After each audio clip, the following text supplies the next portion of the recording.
ಸರ್ಕಾರದ ಯೋಜನೆಯಂತೆ ಗ್ರಾಮ ಪಂಚಾಯತ್ಗಳಲ್ಲಿ ಸುಸಜ್ಜಿತವಾದಂತಹ ಒಂದು ಲೈಬ್ರರಿಯನ್ನ ಹೊಂದಬೇಕು ಅಂತೇಳಿ ಬಹಳಷ್ಟು ಮುತುವರ್ಜಿತ ದಕ್ಷಿಣ ಕನ್ನಡ ಜಿಲ್ಲೆಯಲ್ಲಿ ಜಿಲ್ಲಾ ಪಂಚಾಯತ್ನ ಮುಖ್ಯ ಕಾರ್ಯನಿರ್ವಾಹಕ ಅಧಿಕಾರಿಯವರ ಆಶಯದಂತೆ ಪ್ರತಿಯೊಂದು ಪಂಚಾಯತ್ಗಳಲ್ಲಿ ನಾವು ಇದನ್ನ ಮಾಡ್ತಾ ಇದ್ದೇವೆ. ಅದೇ ರೀತಿ ಈ ಗ್ರಾಮ ಪಂಚಾಯತಿಯಲ್ಲೂ ನಾವು ಅದನ್ನ ಸೆಟ್ ಮಾಡಿದ್ದೇವೆ. ಮತ್ತೆ ಪುಸ್ತಕ ಗೂಡು, ಸಾರ್ವಜನಿಕರಿಂದಲೇ ಅವರು ಓದಿ ಆದಂತ ಪುಸ್ತಕಗಳನ್ನ ಅವರಿಗೆ ಬಳಕೆಗೆ ಇಲ್ಲ ಇದ್ರೆ ಇನ್ನೋರ್ವ ಅದನ್ನ ಬಳಸಿಕೊಳ್ಳಿ ಅನ್ನೋ ಉದ್ದೇಶದಿಂದ ಪುಸ್ತಕ ಗೂಡು ಅನ್ನುವಂತ ಒಂದು ಕಾನ್ಸೆಪ್ಟ್ ಅದು ನಾವು ನಮ್ಮ ಕೆಳಗೆ ಮಾಡಿಕೊಂಡಿದ್ದೇವೆ.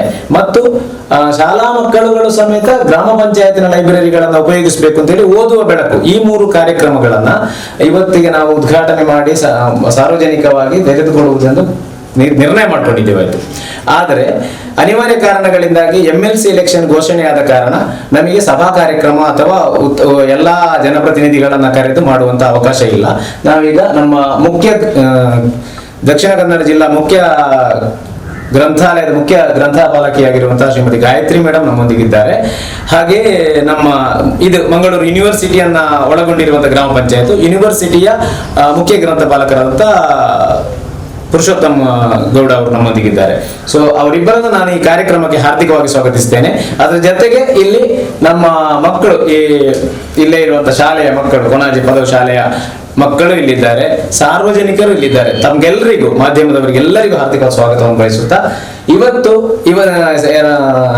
14 ನವೆಂಬರ್ ಇಂದ ಗ್ರಂಥಾಲಯ ಸಪ್ತಾಹವನ್ನು ಸಹ ಆಚರಿಸ್ತಾ ಇದ್ದೇವೆ. ಆ ನಿಟ್ಟಿನಲ್ಲಿ ಗ್ರಂಥಾಲಯದ ಪಿತಾಮಹ ಅಂತ ಹೆಸರುವಾಸಿಯಾಗಿರುವಂತಹ ಪದ್ಮಶ್ರೀ ಡಾಕ್ಟರ್ S.R. ರಂಗನಾಥನ್ ಅವರ ಫೋಟೋದ ಮುಂದೆ ದೀಪವನ್ನ ಉರಿಸಿ ಈ ಒಂದು ಸಾಂಕೇತಿಕವಾಗಿ ಒಂದು ಕಾರ್ಯಕ್ರಮವನ್ನ ಪ್ರಾರಂಭಿಸಬೇಕು ಅಂತ ಹೇಳಿ ನಾನು ಅತಿಥಿಗಳಲ್ಲಿ ಕೋರಿಕೊಡ್ತೇನೆ.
ಪ್ರತಿಯೊಬ್ಬರಿಗೂ ಕರ್ನಾಟಕ ಪಬ್ಲಿಕ್ ಲೈಬ್ರರಿ ಇರ್ಬೋದು, ನ್ಯಾಷನಲ್ ಲೈಬ್ರರಿ ಇರ್ಬೋದು, ಇದನ್ನು ಆಕ್ಸೆಸ್ ಮಾಡಲಿಕ್ಕೆ ಅವಕಾಶ ಇದೆ.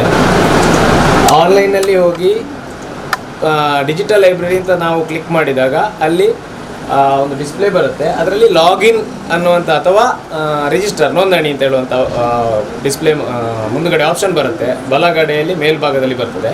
ಅದನ್ನು ಕ್ಲಿಕ್ ಮಾಡಿದಾಗ ಮೊದಲ ಬಾರಿಗೆ ನಮ್ಮ ಮೊಬೈಲ್ ನಂಬರನ್ನು ಹಾಕಿ OTP ಕೇಳಿದರೆ OTP ಬರ್ತದೆ. ಒಂದು ಪಾಸ್ವರ್ಡನ್ನು ಅದಕ್ಕೆ ಸೆಟ್ ಮಾಡ್ಕೊಳ್ಬೇಕು. ನಾವು ಹೇಗೆ ಇಮೇಲ್ ಅದೆಲ್ಲ ಮಾಡ್ಕೊಳ್ತೀವಲ್ಲ ಅದೇ ರೀತಿಯಲ್ಲಿ. ಆಮೇಲೆ ಆ ಪಾಸ್ವರ್ಡ್ ನೆನಪಿಟ್ಕೊಂಡ್ರೆ ಮತ್ತೆ ನಾವು ಪುನಃ ಮುಖಪುಟಕ್ಕೆ ಬಂದು ಅಲ್ಲಿ ಲಾಗಿನ್ ಕೊಟ್ಟರೆ ಅದೇ ಮೊಬೈಲ್ ನಂಬರ್ ಹಾಕಬೇಕು ಅಂತ ಬರ್ತದೆ. ನಂತರ ಆ ಪಾಸ್ವರ್ಡನ್ನು ಎಂಟರ್ ಮಾಡಿದರೆ ನಮಗೆ ಆ ಪುಸ್ತಕ ಲೋಕ ತೆರೆದುಕೊಳ್ಳುತ್ತದೆ. ಪುಸ್ತಕ ಲೋಕ ಅಂದರೆ ನಾವು ಬಿಡಿಸಬೇಕು ಅಂತಿಲ್ಲ, ನಮಗೆ ಏನು ಆಪ್ಷನ್ಸ್ ಇದೆ ಅಲ್ಲಿ ಬೇರೆ ಬೇರೆ ಆಪ್ಷನ್ಸ್ಗಳಿದ್ದಾವೆ. ಕಾಂಪಿಟೇಟಿವ್ ಎಕ್ಸಾಮ್ಗಳಿರ್ಬೋದು, ಕತೆಗಳಿರ್ಬೋದು, ಮೀಡಿಯಾದ ಬಗ್ಗೆ ಇರ್ಬೋದು, ಅಥವಾ ಇದು ಸಿನಿಮಾಗಳ ಬಗ್ಗೆ ಇರ್ಬೋದು, ಏನೇನು ಎಲ್ಲ ನಾವೇನೇನು ಪುಸ್ತಕಗಳನ್ನು ನಾವು ಲೈಬ್ರರಿಗಳಲ್ಲಿ ನಾವು ಹೊಂದಿದ್ದೇವೆ ಅದೇ ರೀತಿಯಾದಂಥ ಮಾಹಿತಿಯನ್ನು ಅದು ಹೊಂದಿರ್ತದೆ. ಸೊ ಅಲ್ಲಿ ನಮಗೆ ಬೇಕಿರೋ ಆಪ್ಷನ್ ಮೇಲೆ ಕ್ಲಿಕ್ ಮಾಡ್ಕೊಂಡು, ಈಗ ಸರ್ ಅವರು UGC ನೆಟ್ ಎಕ್ಸಾಮಿನ ಇದರ ಬಗ್ಗೆ ಕ್ಲಿಕ್ ಮಾಡಿದ್ರು. ಅದರಲ್ಲಿ ಏನದರ ಸಬ್ಜೆಕ್ಟ್ ಇದೆ ಅದೆಲ್ಲ ಅಲ್ಲಿ ಬರ್ತದೆ. ನಮಗೆ ಬೇಕಾದ ಪೇಜನ್ನು ಸೆಲೆಕ್ಟ್ ಮಾಡಿಕೊಂಡು ನಾವು ಓದ್ಕೊಂಡು ಅಥವಾ ನಾವು ಕಾಪಿ ಮಾಡಿಕೊಂಡು ಅದನ್ನು ನಮಗೆ ಬೇಕಾದಾಗೆ ನಾವು ಬಳಸಿಕೊಳ್ಳಬಹುದು. ಬಹಳಷ್ಟು ಸುಲಭ, ಬೆರಳ ಅಂಚಿನಲ್ಲಿ ಜ್ಞಾನ ಇದೆ ಇದರಲ್ಲಿ. ಸೊ ಇದನ್ನು ನಾವು ಬಳಸಿಕೊಳ್ಬೇಕಾದ್ದು ನಮ್ಮ ಕರ್ತವ್ಯ. ಮೇಡಮ್, ಒಂದೆರಡು ಮಾತು ಇದರ ಬಗ್ಗೆ ಹೇಳಬೇಕು. ಸಿಗುತ್ತೆ ಅನ್ನೋದನ್ನು ನೀವು ಉಪಯೋಗಿಸಿದಾಗ ಮಾತ್ರ ಗೊತ್ತಾಗುತ್ತೆ, ಗೊತ್ತಾಯ್ತಾ? ಸೊ ನೀವು ಆ ಒಂದು ಗ್ರಂಥಾಲಯಕ್ಕೆ ಬರುವಂತಹ ಒಂದು ಅಭ್ಯಾಸ ಅಂದರೆ ಮಕ್ಕಳಲ್ಲಿ ಇರುವಂತಹ ಒಂದು ಜ್ಞಾನ ಅದು ಅಭಿವೃದ್ಧಿ ಆಗಬೇಕಾದ್ರೆ ನಿಮ್ಮ ಓದಿನ ಜೊತೆಗೆ ನೀವು ಗ್ರಂಥಾಲಯದ ಪುಸ್ತಕಗಳನ್ನು ಸಹ ಉಪಯೋಗಿಸ್ಬೇಕಾಗುತ್ತೆ, ಗೊತ್ತಾಯ್ತಾ? ಸೊ ಬರೀ ನಾನು ಕ್ಲಾಸಲ್ಲಿ ಪುಸ್ತಕ ಓದ್ತೇನೆ, ಅಲ್ಲಿ ಫಸ್ಟ್ ಬರ್ತೇನೆ, ಸೆಕೆಂಡ್ ಬರ್ತೇನೆ, ಅದೇ ನಿಮ್ಮನ್ನು ಖಂಡಿತವಾಗ್ಲೂ ನಿಮ್ಮ ಮುಂದೆ ಒಂದು ದೊಡ್ಡ ವ್ಯಕ್ತಿ ಆಗಲಿಕ್ಕೆ ಕಾರಣ ಆಗೋದೇ ಇಲ್ಲ. ನೀವು ಅದ್ರ ಜೊತೆಗೆ ನಿಮ್ಮ ಜ್ಞಾನವನ್ನು ಒಂದು ವಿಕಾಸ ಮಾಡಿಕೊಳ್ಬೇಕು ಅಂತಂದರೆ ಈ ಥರ ಗ್ರಂಥಾಲಯಕ್ಕೆ ಬರೋದಾಗಿರಲಿ ಅಥವಾ ನ್ಯೂಸ್ ಪೇಪರ್ ಓದೋದು, ಮ್ಯಾಗ್ಝಿನ್ಸ್ಗಳನ್ನು ಓದೋದು, ಎಲ್ಲ ಪುಸ್ತಕಗಳನ್ನು ಓದೋದು, ಇಂಥ ಒಂದು ಹವ್ಯಾಸ ಮಾಡಿಕೊಳ್ಬೇಕು. ಬಟ್ ಆದರೆ ಎಲ್ರಿಗೂ ಮನೆಯಲ್ಲೇ ನೀವು ಓದ್ಬೋದು ಅಂದರೆ ಕೆಲವರ ಮನಸ್ಸಲ್ಲಿ ಇರ್ಬೋದು, ಅದನ್ನು ಯಾಕೆ ನಾನು ಇಲ್ಲೇ ಬರಬೇಕು, ಲೈಬ್ರರಿಯಲ್ಲಿ ಇದು ಮನೆಯಲ್ಲೇ ಓದ್ಬೋದಲ್ಲ ಅಂತ. ಸೊ ನಿಮಗೆ ಮನೆಯಲ್ಲಿ ಅಪ್ಪ ಅಮ್ಮ ಏನು ತಂದು ಕೊಡುವರು? ಒಂದೆರಡು ಪುಸ್ತಕ ತಂದು ಕೊಡುವರಲ್ವಾ? ಎಲ್ಲ ಪುಸ್ತಕಗಳನ್ನು ತಂದು ಕೊಡ್ತಾರಾ? ಇಲ್ಲ. ಆಗ ನೀವೇನು ಮಾಡಬೇಕು, ಇಲ್ಲಿ ಅಂದರೆ ನಿಮಗೆ ಫ್ರೀಯಾಗಿ ಸಿಗುತ್ತೆ, ಎಲ್ಲ ಪುಸ್ತಕಗಳು ಒಂದೇ ಕಡೆ ಸಿಗುತ್ತೆ. ನೀವು ಅಂಗಡಿ ಸರ್ಚ್ ಮಾಡಬೇಕಾಗಿಲ್ಲ. ಎಲ್ಲ ಅಂಗಡಿಗೆ ಒಂದು ಸ್ಪರ್ಧಾತ್ಮಕ ಪುಸ್ತಕ ತರಲಿಕ್ಕೆ ಒಂದು ಕಡೆ, ಮತ್ತು ಇದು ನಾವೆಲ್ ತರಲಿಕ್ಕೆ ಒಂದು ಕಡೆ ಹೋಗಬೇಕಾಗಿಲ್ಲ. ಎಲ್ಲ ಪುಸ್ತಕಗಳು ಗ್ರಂಥಾಲಯದಲ್ಲಿ ಸಿಗೋದಂದರೆ ವಿಶ್ವದ ಎಲ್ಲ ಜ್ಞಾನ ಭಂಡಾರ ಒಂದೇ ಕಡೆ ಇರೋದು ಅಂತಂದರೆ ಅದು ಗ್ರಂಥಾಲಯದಲ್ಲಿ ಮಾತ್ರ, ಗೊತ್ತಾಯ್ತಲ್ಲ? ಅದಕ್ಕೇನು ಹೇಳ್ತಾರೆ, ಸಾರ್ವಜನಿಕ ಗ್ರಂಥಾಲಯ ಅಂತಂದರೆ ಅದೊಂದು ಶ್ರೀ ಸಾಮಾನ್ಯನ ವಿಶ್ವವಿದ್ಯಾನಿಲಯ ಅಂತ. ಇಲ್ಲಿ ಅವರೇ ಬರಬೇಕು, ಮಕ್ಕಳೇ ಬರಬೇಕು, ದೊಡ್ಡವರೇ ಬರಬೇಕು ಅಂತ ಇಲ್ಲ. ಮಕ್ಕಳಿಂದ ಹಿಡಿದು ಏಜ್ಡ್ ವಯೋಮಿತಿ ಹೊಂದಿರುವಂತಹ ಅಜ್ಜರ ಎಲ್ಲರೂ ಸಹ ಯಾರು ಬೇಕಾದರೆ ಎಲ್ಲ ವಯೋಮಾನದವರು ಉಪಯೋಗಿಸುವಂತಹ ಒಂದು ಏಕೈಕ, ಈಗ ಪಕ್ಕದಲ್ಲಿ ಯೂನಿವರ್ಸಿಟಿ ಇದೆ, ಕೊಣಜಿ ಯೂನಿವರ್ಸಿಟಿ ಇದೆ, ಇವರು ಇಲ್ಲಿ ಇದ್ದಾರೆ. ಆದರೆ ಅಲ್ಲಿಗೆ ನಿಮ್ಮನ್ನೆಲ್ಲ ಬಿಡ್ತಾರಾ? ಬಿಡಲ್ಲ ಅಲ್ವಾ? ಅಲ್ಲಿ ಹೋಗ್ಬೇಕಾದ್ರೆ ನೀವೆಲ್ಲರಿಂದ ಅದಕ್ಕೇನೇನೋ ID ತಗೊಳ್ಬೇಕು, ಅವರ ಪರ್ಮಿಷನ್ ತಗೊಳ್ಬೇಕು. ಹಾಗೆ ಇಲ್ಲಿ ಆ ಥರ ಇಲ್ಲ, ನಿಮಗೆ ಮುಕ್ತವಾಗಿ ಒಂದು ಪ್ರವೇಶ ಇರುತ್ತೆ ಗ್ರಂಥಾಲಯಕ್ಕೆ. ಅದಕ್ಕೆ ಸಾರ್ವಜನಿಕ ಗ್ರಂಥಾಲಯ ಅಂತ ಹೇಳೋದು, ಗೊತ್ತಾಯ್ತಾ? ಅಥವಾ ನಿಮ್ಮ ಸ್ಕೂಲ್ ಲೈಬ್ರರಿಯಲ್ಲಿ ಬರೀ ನಿಮ್ಮ ಸ್ಕೂಲಲ್ಲಿರುವಂತಹ ಪುಸ್ತಕಗಳು ಅದೊಂದು ಸ್ವಲ್ಪ ಎಷ್ಟಿರುತ್ತೆ ಅಷ್ಟನ್ನು ಮಾತ್ರ ನಿಮ್ಮ ಎಜುಕೇಷನ್ಗೆ ಪೂರಕವಾಗಿರೋ ಪುಸ್ತಕ ತಂದಿಟ್ಟಿರ್ತಾರೆ. ಆದರೆ ಗ್ರಂಥಾಲಯದಲ್ಲಿ ಹಾಗಲ್ಲ, ಯಾವುದೇ ರೀತಿಯ ಪುಸ್ತಕ, ಈಗಲೇ ಎಲ್ಲವೂ ಇದೆ ಅಂತ ಹೇಳಲ್ಲ, ಬಟ್ ಆಲ್ಮೋಸ್ಟ್ ಒಂದು 75%. ಬಟ್ ಎವ್ರಿ ಇಯರ್ ಇದಕ್ಕೆ ಪುಸ್ತಕಗಳು ಬಂದು ಸೇರ್ತಾನೆ ಇರುತ್ತೆ, ಸೇರ್ಪಡೆ ಆಗ್ತಾನೆ ಇರುತ್ತೆ. ಅಥವಾ ನಿಮಗೆ ಇಂಥ ಪುಸ್ತಕಗಳು ಬೇಕು ಅಂತಂದರೆ ನೀವು ಇಲ್ಲಿ ಅಧಿಕಾರಿಗಳಿಗೆ ಬೇಡಿಕೆಗಳನ್ನು ಕೊಡಿ, ನಮಗೆ ಇಂಥ ಪುಸ್ತಕ ಬೇಕು ಅಂತ.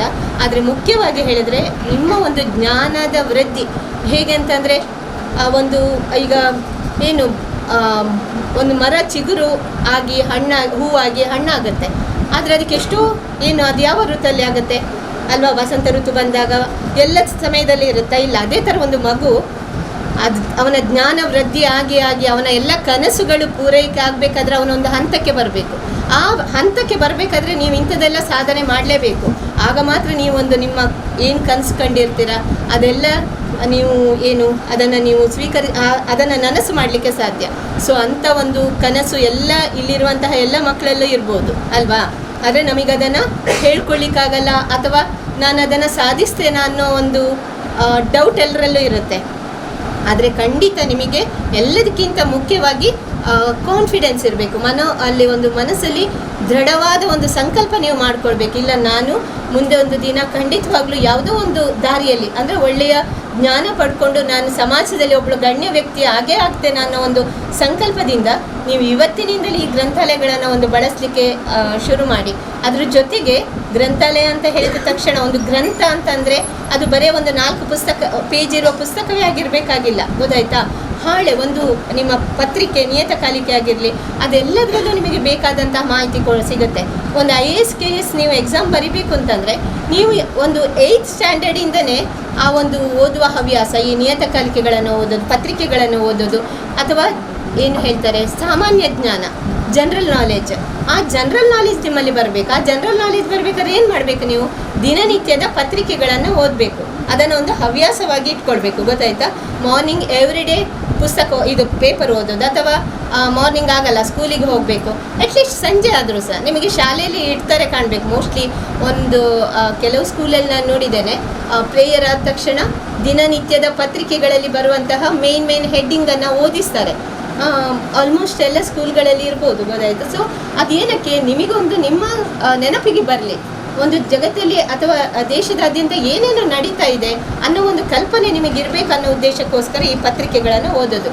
ಇನ್ನು ಮುಂದುವರೆದಂತೆ ಸರ್ಕಾರ ಏನು ಹೇಳಿದೆ ಅಂತಂದರೆ, ಗ್ರಾಮದ ಜನರು ಒಳ್ಳೊಳ್ಳೆ ಫೀಲ್ಡಿಗೆ ಹೋಗೋದ್ರಿಂದ ವಂಚಿತರಾಗಬಾರ್ದು, ಅವರಿಗೆ ಒಳ್ಳೊಳ್ಳೆ ಪುಸ್ತಕಗಳನ್ನು ಓದೋದ್ರಲ್ಲಿ ವಂಚಿತರಾಗಬಾರ್ದು ಅನ್ನೋದಕ್ಕೆ ಒಂದು ಓದುವ ಬೆಳಕು ಅನ್ನೋದನ್ನು ಒಂದು ಕಾರ್ಯಕ್ರಮವನ್ನು ರೂಪಿಸಿದ್ದಾರೆ. ಅಂತಂದರೆ 6 ವರ್ಷದಿಂದ 18 ವರ್ಷದ ಮಕ್ಕಳಿಗೆ ಉಚಿತವಾಗಿ ಒಂದು ನೀವು ಸದಸ್ಯತ್ವವನ್ನು ಪಡೆಯೋದು. ನಿಮ್ಮ ಇಲ್ಲಿ ಗ್ರಂಥಪಾಲಕರು ಇರ್ತಾರೆ, ಅವರು ನಿಮಗೆ ಒಂದೊಂದು ಕಾರ್ಡ್, ಅಂದರೆ ಇವತ್ತು ನಿಮಗೊಂದು ಸಾಂಕೇತಿಕವಾಗಿ ಒಂದು 4 ಕಾರ್ಡ್ ಕೊಡ್ತೇವೆ. ಆ ಕಾರ್ಡನ್ನು ಇಲ್ಲಿ ಗ್ರಂಥಪಾಲಕರು ಎಲ್ಲರಿಗೂ ಮುಂದೆ ಕೊಡ್ತಾರೆ. ಆಗ ನೀವು ಬಂದು ಇಲ್ಲಿ ಒಂದೊಂದು ಪುಸ್ತಕ, ಒಂದು ಕಾರ್ಡಿಗೆ ಒಂದು ಪುಸ್ತಕ ತಗೊಂಡು ನೀವು ಓದ್ಬೋದು. ಇಲ್ಲೇ ಓದ್ಬೋದು, ಮನೆಗೆ ತಗೊಂಡು ಹೋಗ್ಬೋದು. ಕಾರ್ಡ್ ಯಾಕೆ ಕೊಡೋದಂದರೆ, ನೀವು ಆ ಪುಸ್ತಕವನ್ನು ಮನೆಗೆ ತಗೊಂಡು ಹೋಗ್ಬೋದು, ಗೊತ್ತಾಯ್ತಾ. ಓದ್ಬಿಟ್ಟು 15 ದಿನ ಆಗಲಿ ಆದಮೇಲೆ ಬಂದು ರಿಟರ್ನ್ ಕೊಡೋದು, ಇನ್ನೊಂದು ಪುಸ್ತಕವನ್ನು ತಗೊಳ್ಳೋದು. ಎಲ್ಲೂ ನೀವು ಹಣ ಕೊಡಬೇಕಾಗಿಲ್ಲ. ಇಲ್ಲಿರುವ ಯಾವುದೇ ಪುಸ್ತಕ ನಿಮಗೆ ಬೇಕಾದನ್ನು ನೀವು ತಗೊಂಡು ಹೋಗ್ಬೋದು, ಗೊತ್ತಾಯ್ತಾ. ಅಥವಾ ನಿಮ್ಮ ಮನೇಲಿ ಯಾರಿಗಾನ ಬೇಕಾ ಅವರು ಸಹ ಅದರಿಂದ ಪುಸ್ತಕಗಳನ್ನು ಓದ್ಬೋದು. ಆದ್ದರಿಂದ ನಿಮ್ಮ ಒಂದು ಭವಿಷ್ಯ ಅದನ್ನು ಸಾಕಾರ ಮಾಡಿಕೊಳ್ಳಿಕ್ಕೆ ನೀವೇ ಪ್ರಯತ್ನ ಪಡಬೇಕು. ಜೊತೆಗೆ ಇಂಥ ಗ್ರಂಥಗಳ ಒಂದು ಸಹಾಯವನ್ನು ಅಥವಾ ಗುರುಗಳ ಮಾರ್ಗದರ್ಶನ, ಯಾವುದೇ ಆಗಲಿ ಅದಕ್ಕೊಂದು ಗುರುಗಳ ಮಾರ್ಗದರ್ಶನ ಬೇಕು. ಸೊ ಇದನ್ನು ಸರಿಯಾದ ನಿಟ್ಟಿನಲ್ಲಿ ಬಳಸ್ಕೊಳ್ಳಿ ಅಂತ ಹೇಳಿ ಗ್ರಾಮದ ಎಲ್ಲ ಮಕ್ಕಳಲ್ಲಿ ನಾನು ವಿನಂತಿಸ್ತಾ ಇದ್ದೇನೆ. ಹಾಗೆ ಈ ಡಿಜಿಟಲ್ ಲೈಬ್ರರಿಯಲ್ಲಿ ಏನು ಅಂತಂದರೆ, ಇಲ್ಲಿ ನಿಮಗೆಲ್ಲರಿಗೂ ಒಂದು ಮನಸ್ಸಲ್ಲಿ ಒಂದು ಥಾಟ್ ಬರ್ಬೋದು, ಮೊಬೈಲ್ ನೋಡಬೇಡಿ, ಕಂಪ್ಯೂಟರ್ ನೋಡಬೇಡಿ ಅಂತ ಹೇಳ್ತಾರೆ, ಮತ್ತು ಯಾಕೆ ಡಿಜಿಟಲ್ ಲೈಬ್ರರಿಯನ್ನು ಮಾಡ್ತಿದ್ದಾರೆ, ನಾವು ಪುಸ್ತಕವನ್ನೇ ಓದ್ಬೋದಲ್ಲ ಅಂತ. ಯಾಕಂದರೆ ಪುಸ್ತಕದಲ್ಲಿ, ಇಲ್ಲಿ ಗ್ರಂಥಾಲಯದಲ್ಲಿ ಎಲ್ಲ ಪುಸ್ತಕ ತರುವಂಥ ಸೌಲಭ್ಯ ಇಲ್ಲ. ಆದರೆ ಇದರಲ್ಲಿ ಒಳ್ಳೊಳ್ಳೆ ನಿಮ್ಮ ಸ್ಟಡೀಸಿಂದ ಹಿಡಿದು ಎಲ್ಲ ತರಗತಿಯ ಪಠ್ಯ ಪುಸ್ತಕಗಳ ಜೊತೆಗೆ ಪಠ್ಯೇತರ ಪುಸ್ತಕಗಳು ಸಹ ಇದರಲ್ಲಿ ಇರುತ್ತೆ. ಮಕ್ಕಳಿಗೆ ಬೇಕಾದಂತಹ ಎಜುಕೇಷನಲ್ ವಿಡಿಯೋಸ್ ಇರುತ್ತವೆ, ಅಥವಾ ನಿಮ್ಮ ಪ್ರತಿಯೊಂದು ಸ್ಪರ್ಧಾತ್ಮಕ ಪುಸ್ತಕಗಳು, ಅಂದರೆ ಯಾವುದೇ ಒಂದು ಪೊಲೀಸ್ ಅಧಿಕಾರಿ ಆಗ್ಬೋದು, ಆರ್ಮಿ ಆಗ್ಬೋದು, ಅಥವಾ IAS ಅಧಿಕಾರಿ ಆಗ್ಬೋದು, ಡಾಕ್ಟರ್ ಆಗ್ಬೋದು, ಇಂಜಿನಿಯರ್ ಆಗ್ಬೋದು, ಪ್ರತಿಯೊಂದಕ್ಕೆ ಬೇಕಾಗುವಂತಹ ಪೂರಕವಾಗಿ ಬೇಕಾಗುವಂತಹ ಪುಸ್ತಕಗಳು ಇದರಲ್ಲಿ ಇರುತ್ತೆ. ಸೊ ನಿಮಗೆ ಇಲ್ಲಿ ಏನು ಮ್ಯಾನ್ಯುವಲ್ ಆಗಿ ಇಲ್ಲೇ ಸಿಗುತ್ತೆ ಅಂತಂದರೆ ಅದನ್ನೇ ಓದ್ಕೊಳ್ಳಿ. ಅಲ್ಲಿ ಸಿಗದಾಗ ನೀವು ಇದನ್ನು ಇಲ್ಲಿ ಬಳಸ್ಕೊಂಡು ನೋಡ್ಬೋದು. ಇದರಿಂದ ನೀವು ಪ್ರಿಂಟೌಟ್ ತೆಗಿಯೋಕ್ಕಾಗಲ್ಲ, ಜಸ್ಟ್ ನೀವು ಇಲ್ಲೇ ಓದ್ಕೊಳ್ಬೇಕು, ಗೊತ್ತಾಯ್ತಲ್ಲ. ಪ್ರತಿ ಒಂದೊಂದು ಪೇಜಿಂದ ಸಹ ನಿಮ್ಮ ಪೇಜಲ್ಲಿ ಏನೇನು ಮಾಹಿತಿ ಇದೆ ಅಂತ ನೀವು ಪಡ್ಕೊಳ್ಳಿಕ್ಕಾಗತ್ತೆ. ಸೊ ಬಹುಶಃ ನನಗೆ ಇನ್ನು ಅನಿಸುತ್ತೆ, ಇನ್ನು ಸ್ವಲ್ಪ ಸಮಯದಲ್ಲಿ ನಿಮ್ಮ ಸ್ಕೂಲಿಂದನೇ ಪ್ರತಿ ವಾರಕ್ಕೆ ಒಂದೊಂದು ಸತಿ ಒಂದೊಂದು ಕ್ಲಾಸ್ನವರನ್ನು ಈ ಗ್ರಂಥಾಲಯಕ್ಕೆ ತರುವಂತಹ ವ್ಯವಸ್ಥೆಗಳು ಸಹ ನಡೆಯುತ್ತೆ.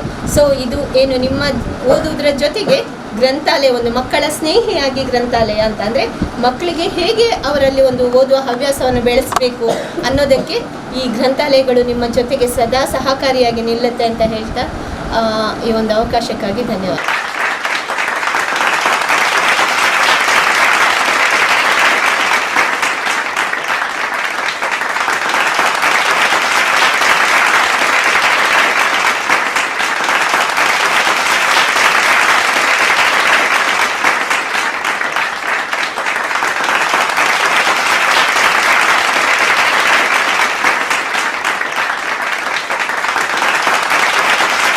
ಇತ್ತೀಚಿನ ದಿನಗಳಲ್ಲಿ ಡಿಜಿಟಲ್ ಲೈಬ್ರರಿ ಅಥವಾ ಡಿಜಿಟಲ್ ಅನ್ನುವಂಥ ಈ ಮೊಬೈಲ್, ಲ್ಯಾಪ್ಟಾಪು, ಇಂಟರ್ನೆಟ್ ಇವೆಲ್ಲ ಜಾರಿ ಬಂದಿದೆ. ಮೊದಲು ನಾವುಗಳೆಲ್ಲ ಶಾಲೆಗೆ ಹೋಗುವ ಸಂದರ್ಭಗಳಲ್ಲಿ ಅಂದರೆ 70, 80, 90, 2000ವರೆಗೂ ನಾವುಗಳು ಪುಸ್ತಕಗಳನ್ನೇ ಅವಲಂಬಿಸಿದ್ವಿ. ಹೆಚ್ಚಿನವರಿಗೆ ಓದುವಂಥ ಹವ್ಯಾಸ ಇತ್ತು, ಯಾಕೆಂದರೆ ಬೇರೆ ಲೀಜರ್ ಟೈಮ್ ನಮಗೆ ಬೇರೆ ಏನೋ ಅವಕಾಶಗಳಿರಲಿಲ್ಲ. ಅಂಥ ಸಂದರ್ಭ ನಾವು ಪುಸ್ತಕಗಳನ್ನು ಮನೆಯಲ್ಲಿ ಓದ್ತಾ ಇದ್ದೆವು, ನಮ್ಮ ಎಜುಕೇಷನ್ಗೆ ಇರ್ಬೋದು ಅಥವಾ ಇನ್ನಿತರ ಹವ್ಯಾಸಕ್ಕೋಸ್ಕರ ಓದ್ತಾ ಇದ್ದೆವು. ಅಂಥ ಪುಸ್ತಕಗಳು ಈಗಲೂ ಮನೆಗಳಲ್ಲಿದ್ದಾವೆ. ಕೆಲವೊಂದು ಮನೆಗಳಲ್ಲಿ ತುಂಬ ಪುಸ್ತಕಗಳಿದ್ದಾವೆ. ಆ ಪುಸ್ತಕ ಪ್ರೇಮಿಗಳು ಅದನ್ನು ಸಂಗ್ರಹಿಸಿರುತ್ತಾರೆ, ಆದರೆ ಅವರಿಗೆ ಅದರ ಉಪಯೋಗ ಮುಗಿದಿರ್ತದೆ. ಅಂಥದ್ದನ್ನು ಉಳಿದವರಿಗೆ ನಾವು ಹಂಚಬೇಕು. ಜ್ಞಾನವನ್ನು ಹಂಚಿದಷ್ಟು ಅದು ಹೆಚ್ಚಾಗ್ತದೆ ಅಂತಾರೆ. ಸೊ ಜ್ಞಾನವನ್ನು ಹಂಚಲಿಕ್ಕೆ ಒಂದು ಅವಕಾಶ ಸರ್ಕಾರ ಒಂದು ಅತ್ಯುತ್ತಮವಾದಂಥ ಒಂದು ಯೋಜನೆ ಪುಸ್ತಕ ಗೂಡುತ್ತಾ ಮಾಡಿದೆ. ಇದರಲ್ಲಿ ಸಾರ್ವಜನಿಕರು ಪುಸ್ತಕಗಳನ್ನು ಅವರಿಗೆ ಉಪಯೋಗವಿಲ್ಲದ ಆದರೆ ಇನ್ನೊಬ್ಬನಿಗೆ ಪ್ರಯೋಜನಕ್ಕೆ ಸಿಗಬಹುದಾದಂಥ ಪುಸ್ತಕಗಳನ್ನು ಗ್ರಾಮ ಪಂಚಾಯತಿಗೆ ಕೊಡುವಂಥದ್ದು. ಗ್ರಾಮ ಪಂಚಾಯತಿನಲ್ಲಿ ಇಂಥ ಒಂದು ಸಾರ್ವಜನಿಕ ಪ್ಲೇಸಲ್ಲಿ, ಸಾರ್ವಜನಿಕ ಸ್ಥಳದಲ್ಲಿ ನಾವು ಒಂದು ಅವಕಾಶವನ್ನು ಮಾಡಿಕೊಡ್ತೇವೆ, ಒಂದು ಪುಸ್ತಕವನ್ನು ಇಡಲಿಕ್ಕೆ ವ್ಯವಸ್ಥೆ. ಯಾರೇ ಬಂದು ಇದಕ್ಕೆ ಯಾವುದೇ ರಿಜಿಸ್ಟ್ರೇಷನ್ ಆಗಬೇಕು, ಕಾರ್ಡ್ ಆಗಬೇಕು, ಎಂಥದಿಲ್ಲ. ಯಾರೇ ಬಂದು ಅವನಿಗೆ ಒಂದು 5 ನಿಮಿಷ 10 ನಿಮಿಷ ಸಿಕ್ತು ಬರುವುದು, ಆ ಬಸ್ ಸ್ಟ್ಯಾಂಡಲ್ಲಿ ಕೂತ್ಕೊಂಡಿರ್ತಾನೆ. ಬಸ್ ಸ್ಟ್ಯಾಂಡ್ ಆದರೆ ಬಸ್ ಸ್ಟ್ಯಾಂಡು, ಅಥವಾ ಯಾವ್ದಾದ್ರು ಪಾರ್ಕ್ ಆದರೆ ಪಾರ್ಕ್, ಅಲ್ಲಿ ಕೂತ್ಕೊಳ್ತಾರೆ, ಒಂದು ಪುಸ್ತಕ ತಗೊಳ್ತಾರೆ. ಅವರಿಗೆ ಎಷ್ಟು ಟೈಮ್ ಸಿಗುತ್ತೆ ಅಷ್ಟು ಹೊತ್ತು ಓದ್ತಾರೆ. ಅದನ್ನು ಬಳಸಿ ಪುನಃ ವಾಪಸ್ ಇಲ್ಲಿ ಇಡ್ತಾರೆ, ಅವ್ರು ಹೋಗ್ತಾರೆ. ಸೊ ಇಂಥ ಒಂದು ಕಾನ್ಸೆಪ್ಟ್ನಲ್ಲಿ ಮೂಡಿ ಬಂದಂಥ ಇದು.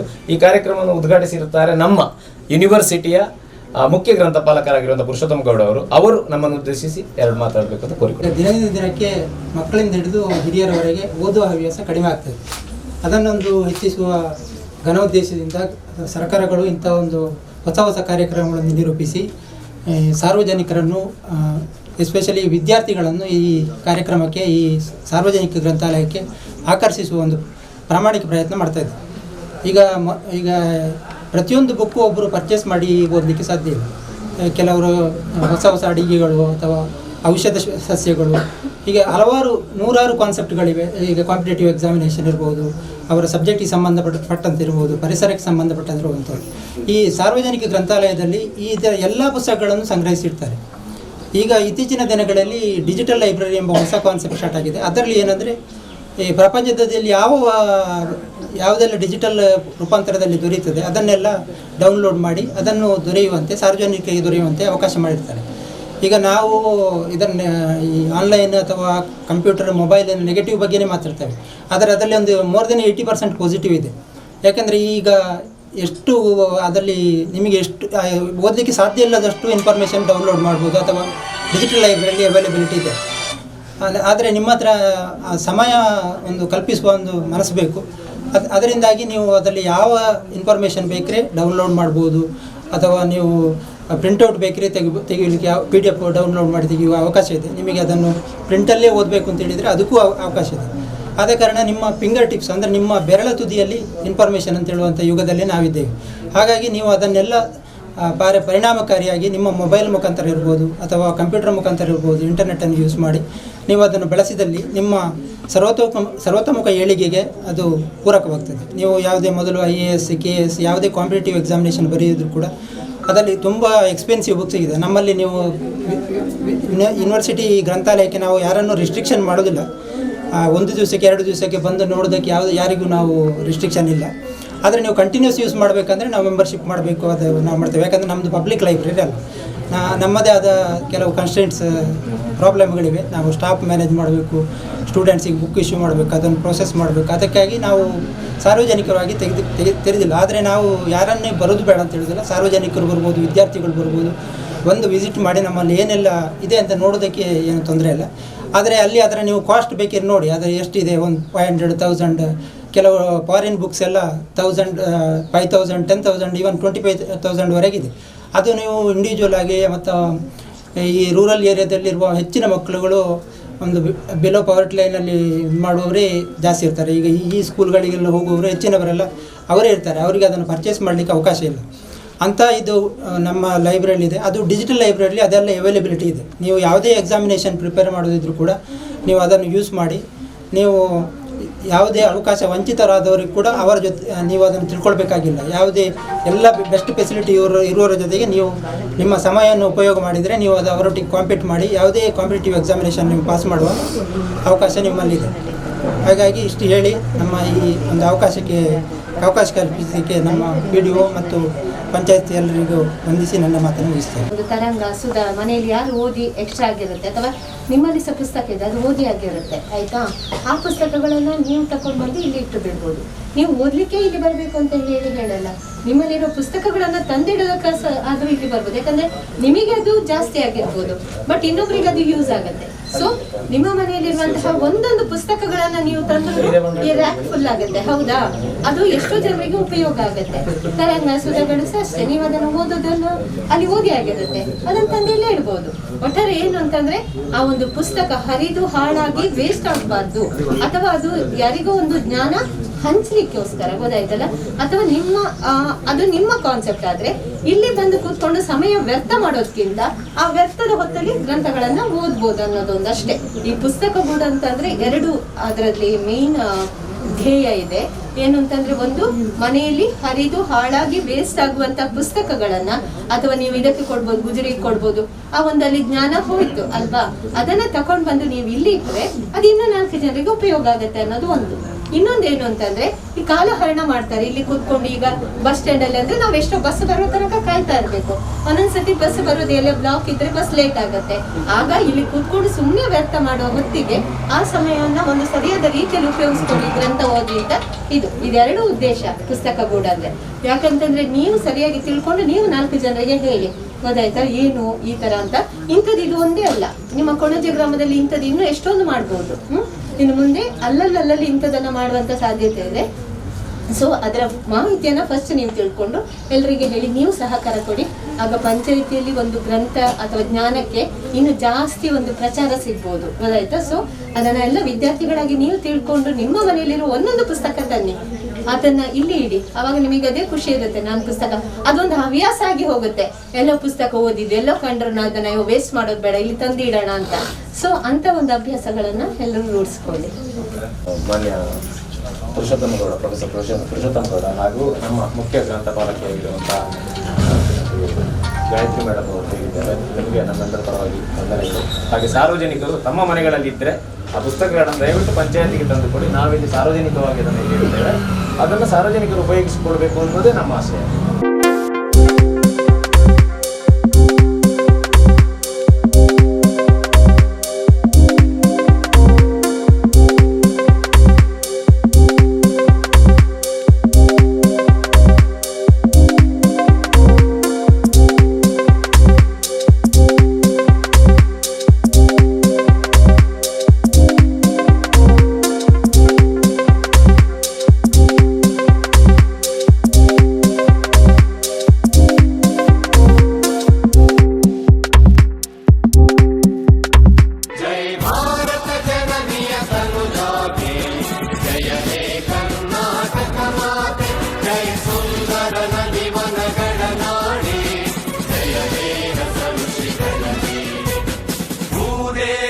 ಮಕುಟದ ನವಮಣಿಯೇ ಗಂಧದ ಚಂದದ ಹೊನ್ನಿನ ಗಣಿ ರಾಘವ ಮಧುಸೂದನರವತರಿಸಿದ ಭಾರತ ಜನನಿಯ ಕನುಜಾತೆ ಜಯ ಹೇ ಕರ್ನಾಟಕ ಮಾತೆ.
ಆದೇಶದಂತೆ ಗ್ರಾಮ ಪಂಚಾಯತ್ ವ್ಯಾಪ್ತಿಯಲ್ಲಿ ಪುಸ್ತಕಗೂಡು ಮತ್ತು ಗ್ರಂಥಾಲಯಗಳ ಡಿಜಿಟಲೀಕರಣ ಓದುವ ಬೆಳಕು ಕಾರ್ಯಕ್ರಮಗಳನ್ನು ಈಗಾಗಲೇ ಸಾರ್ವಜನಿಕವಾಗಿ ಅರ್ಪಣೆ ಮಾಡಲಾಗಿದೆ.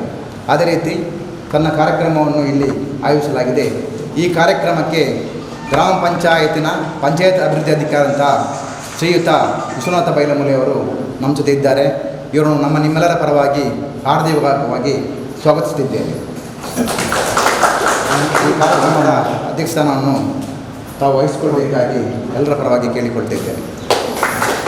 ಅದೇ ರೀತಿ ಮಂಗಳೂರು ವಿಶ್ವವಿದ್ಯಾನಿಲಯದ ಮುಖ್ಯ ಗ್ರಂಥಪಾಲಕರಾದಂಥ ಶ್ರೀ ಪುರುಷೋತ್ತಮ ಗೌಡ ಇವರು ನಮ್ಮ ಜೊತೆ ಇದ್ದು ಪುಸ್ತಕಗೂಡನ್ನು ಉದ್ಘಾಟಿಸಿ ಈ ಕಾರ್ಯಕ್ರಮದಲ್ಲಿ ಭಾಗಿಯಾಗಿದ್ದಾರೆ.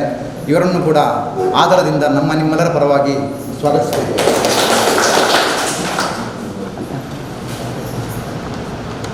ಜಿಲ್ಲಾ ಕೇಂದ್ರ ಗ್ರಂಥಾಲಯ ವಿಭಾಗದ ಅಧಿಕಾರಿಯಂತಹ ಶ್ರೀಮತಿ ಗಾಯತ್ರಿ ಮೇಡಮ್ ಅವರು ನಮ್ಮ ಜೊತೆ ಇದ್ದಾರೆ. ಇವರನ್ನು ಕೂಡ ಈ ಕಾರ್ಯಕ್ರಮಕ್ಕೆ ಆಧಾರದಿಂದ ಸ್ವಾಗತಿಸುತ್ತಿದ್ದೇನೆ. ಈ ಕಾರ್ಯಕ್ರಮದಲ್ಲಿ ಬಂದು ಸೇರಿದಂತಹ ಎಲ್ಲ ಸಾರ್ವಜನಿಕರನ್ನು ಕೂಡ ಈ ಕಾರ್ಯಕ್ರಮಕ್ಕೆ ಸ್ವಾಗತಿಸುತ್ತಿದ್ದೇನೆ.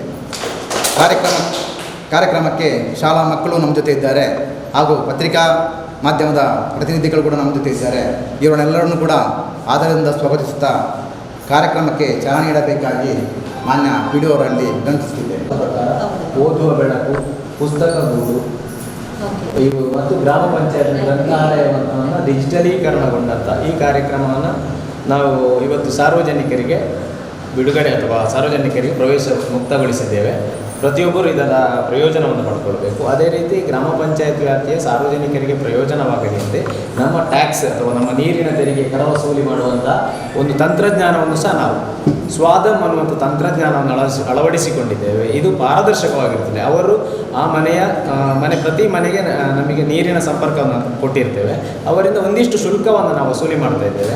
ಇದುವರೆಗೆ ಪುಸ್ತಕ ರಿಸೀಟ್ ಅಥವಾ ಡಿಮಾಂಡ್ ನೋಟ್ ಕೊಟ್ಟು ಅದನ್ನು ಪಡ್ಕೊಳ್ತಾ ಇದ್ದೆವು. ಇನ್ನೂ ಅದು ಡಿಜಿಟಲೀಕರಣ. ಈಗ ಹೇಗೆ ವಿದ್ಯುತ್ ಬಿಲ್ಲನ್ನು ಅವರು ಬರ್ತಾರೆ, ಮೀಟರ್ ಓದ್ತಾರೆ, ಬಿಲ್ಲನ್ನು ಅಲ್ಲೇ ಇಟ್ಟು ಹೋಗ್ತಾರೆ. ಸಾರ್ವಜನಿಕರಿಗೆ ಇದರ ಮೊಬೈಲ್ ಮೂಲಕ ಮಾಹಿತಿ ಬರ್ತದೆ ಮತ್ತು ನಾವು ಅದನ್ನು ಒಂದು ಮೊಬೈಲ್ ಮೂಲಕವೇ ನಾವು ವಿವಿಧ ಡಿಜಿಟಲ್ ಮೂಲಕವೇ ನಾವು ಪಾವತಿಯನ್ನು ಮಾಡ್ತೇವೆ. ಅದೇ ರೀತಿ ನಮಗೆ ಬಿಲ್ಲು ಸಹ ಅದರಲ್ಲಿ ನಮಗೆ ಗೊತ್ತಾಗ್ತದೆ. ಸೊ ಅಲ್ಲಿ ಏನಾಗ್ತದೆ, ನಮ್ಮದು ಬಾಕಿ ಇದ್ದರೆ ಬಾಕಿಯ ವಿಚಾರಗಳು ಬರ್ತವೆ. ಹಾಗೆ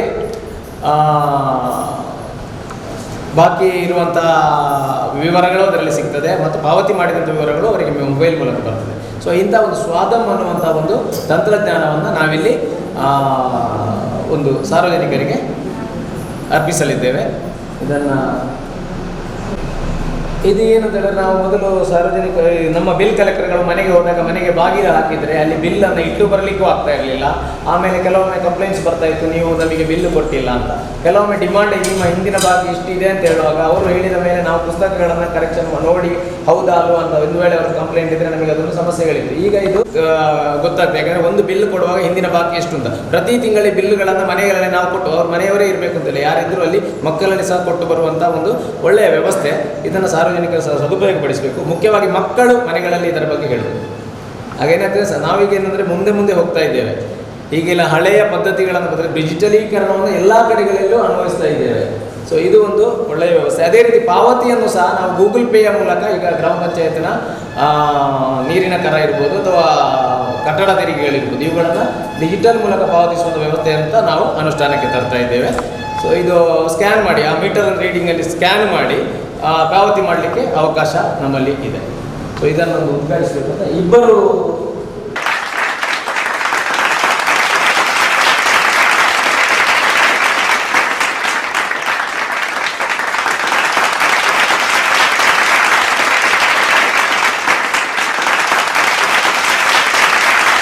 ಮಕ್ಕಳಿಗೆ ನೀಡಿದ್ದಾರೆ. ಈಗ ನಮ್ಮ ಎಲ್ಲ ಮಕ್ಕಳನ್ನು ನಾವು ಎಲ್ಲ ಶಾಲೆಗಳು, ಕೊಣಾಜೆ ಗ್ರಾಮ ಪಂಚಾಯತ್ ವ್ಯಾಪ್ತಿಯ ಎಲ್ಲ ಶಾಲೆಗಳ 6ರಿಂದ 18 ಅದು PU ಕಾಲೇಜ್ ಇರ್ಬೋದು ಮಕ್ಕಳುಗಳನ್ನು ನಾವು ನಮ್ಮ ಲೈಬ್ರರಿಗೆ ಇದು ಮಾಡ್ತಾ ಇದ್ದೇವೆ, ನೋಂದಾವಣೆ ಮಾಡ್ತಾ ಇದ್ದೇವೆ. ಮಾಡಿಕೊಂಡಂಥ ವಿದ್ಯಾರ್ಥಿಗಳಿಗೆ ID ಅದಕ್ಕೊಂದು ಕಾರ್ಡ್, ಲೈಬ್ರರಿ ಕಾರ್ಡ್ಗಳನ್ನು ನೀಡುವಂಥ ಸಾಂಕೇತಿಕವಾಗಿ 4 ವಿದ್ಯಾರ್ಥಿಗಳಿಗೆ ನಾವಿಲ್ಲಿ ಕೊಡ್ತಾ ಇದ್ದೇವೆ.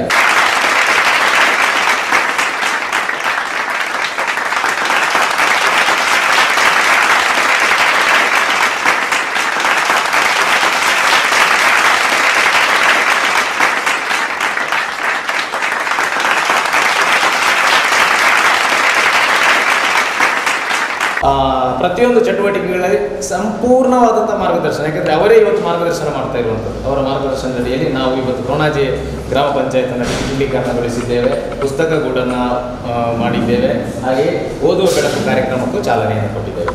ಸೊ ಈ ಒಂದು ಕಾರ್ಯಕ್ರಮದಲ್ಲಿ ಆಗಮಿಸಿ ನಮ್ಮೊಂದಿಗೆ ಇಷ್ಟು ಹೊತ್ತು ಸಮಯವನ್ನು ತಮ್ಮ ಎಲ್ಲ ಕಾರ್ಯಚಟುವಟಿಕೆಗಳನ್ನು ಬದಿಗೊತ್ತಿ ಬಹಳಷ್ಟು ಅವರಿಗೆ ಒತ್ತಡ ಇದೆ ಕಾರ್ಯದ, ಅದರ ಮಧ್ಯೆ ನಮ್ಮೊಂದಿಗೆ ಬಂದಂಥ ಗಾಯತ್ರಿ ಮೇಡಮ್ ಅವರಿಗೆ ನಮ್ಮ ನಿಮ್ಮೆಲ್ಲರ ಪರವಾಗಿ ಕೊಣಾಜೆ ಇಡೀ ಗ್ರಾಮದ ಪರವಾಗಿ ನಾನು ವಂದನೆಯನ್ನು ಅರ್ಪಿಸ್ತೇನೆ. ಹಾಗೆ ನಮ್ಮ ಪಕ್ಕದಲ್ಲೇ ಇದ್ದುಕೊಂಡು ವಿದ್ಯಾರ್ಥಿಗಳಿಗೆ ಉನ್ನತ ವಿದ್ಯಾಭ್ಯಾಸ ಮಾಡುವಂಥ ವಿದ್ಯಾರ್ಥಿಗಳಿಗೆ ಜ್ಞಾನದ ಭಂಡಾರದ ಬೆಳಕನ್ನು ನೀಡ್ತಾ ಇರುವಂಥ ಯೂನಿವರ್ಸಿಟಿ ಲೈಬ್ರರಿಯ ಮುಖ್ಯ ಗ್ರಂಥಪಾಲಕರಾದ ಪುರುಷೋತ್ತಮ ಗೌಡ ಇವರಿಗೂ ನಮ್ಮ ನಿಮ್ಮೆಲ್ಲರ ಪರವಾಗಿ ಇಡೀ ಗ್ರಾಮದ ಪರವಾಗಿ ವಂದನೆಗಳನ್ನು ಅರ್ಪಿಸ್ತೇನೆ.